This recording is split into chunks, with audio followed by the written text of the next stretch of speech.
जय श्री श्याम दोस्तों, आपका स्वागत है मेरे चैनल में भरोसा श्याम का।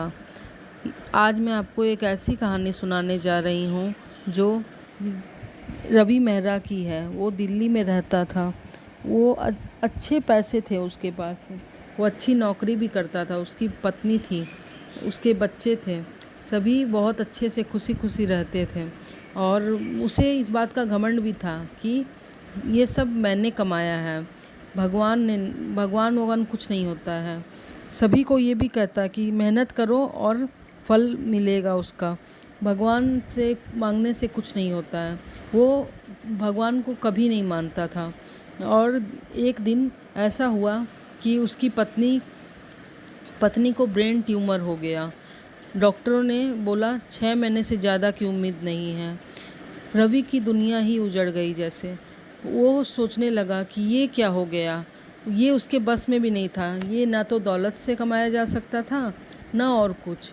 सभी ने कहा कि ये भगवान को नहीं मानता था ना, इसीलिए इसके साथ ऐसा हुआ है।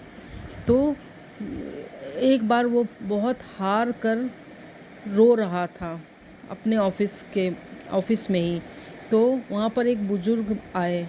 उन्होंने कहा कि बेटा, तुम ऐसा क्यों नहीं करते, हारे के सहारे के द्वार पर क्यों नहीं जाते, वो तो सबकी सुनते हैं। वो बोला हारे के सहारे, धत, ये सब कुछ नहीं होता, भगवान कुछ नहीं होता। तो उसने कहा कि मैं नहीं मानता ये सब।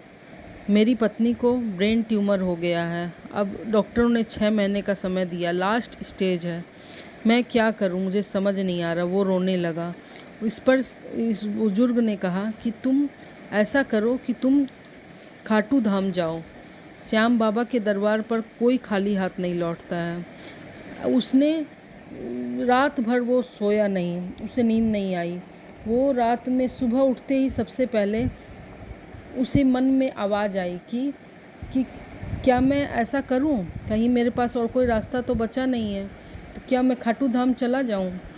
उसने तुरंत ही अपनी गाड़ी निकाली और खाटू धाम अपनी पत्नी की रिपोर्ट लेकर वो चला गया। और हाथ जोड़कर बाबा श्याम के सामने बोला कि बाबा, मैं आपको नहीं मानता, लेकिन सभी ने कहा है कि आप ही मेरे वो आखिरी रास्ता हैं, वो आप आखिरी उम्मीद है। तो मैं आपके हाथ जोड़ता हूँ, मेरी पत्नी को ठीक कर दीजिए। जय श्री श्याम। उसने मुंह से आवाज़ निकाली, जय श्री श्याम, जय श्री श्याम। 2-3 बार उसने बोला जय श्री श्याम। तभी तुरंत ही श्याम बाबा की कृपा से हॉस्पिटल से फ़ोन आया कि डॉक्टरों ने कहा कि रवि से कहा कि ये तो बिल्कुल नामुमकिन था।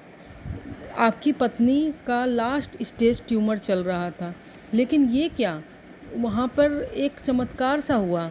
डॉक्टरों ने कहा कि आपकी पत्नी का ब्रेन ट्यूमर सिकुड़ रहा है, धीरे धीरे वो प्रोग्रेस हो रहा है, धीरे धीरे वो ब्रेन ट्यूमर कम हो रहा है। ये तो साइंस टेक्नोलॉजी से भी बाहर था। सभी डॉक्टर हैरान थे कि ये आखिर ऐसा क्या हो गया।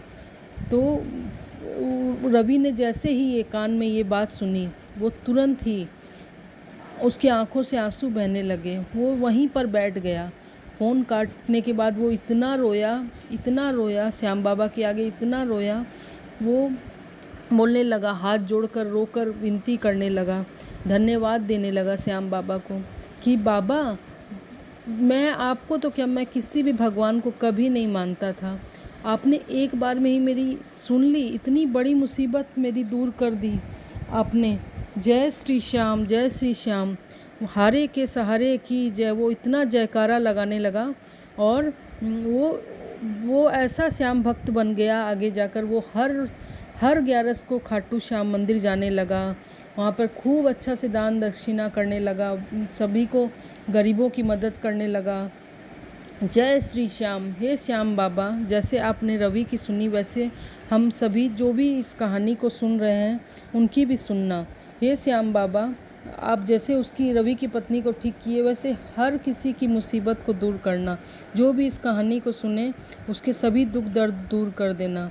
जय श्री श्याम। बोलो हारे के सहारे की जय।